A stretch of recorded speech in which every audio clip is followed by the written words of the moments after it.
Alright guys, so today I'm going to do a review on these Three Farmers pea pops. This is roasted, not fried. It's their Sriracha slap flavor. I did one on their ranch, so actually tasted pretty good. So the ones, they are a little bit dry though. Okay, so just be aware of that.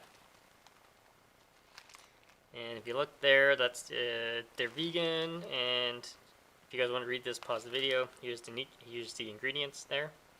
Let's do a quick taste test. Okay, so that's what they look like.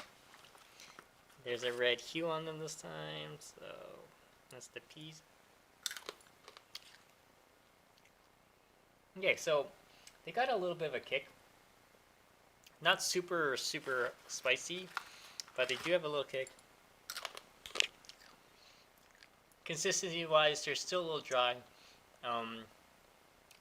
They're not salty, but they do have a little bit of a heat to them. Definitely check it out, guys. If you have any questions, comments, post below, subscribe to the channel. Which one do I like more? Right now, I still like the ranch more than this one. Alright, stay tuned for more videos, guys.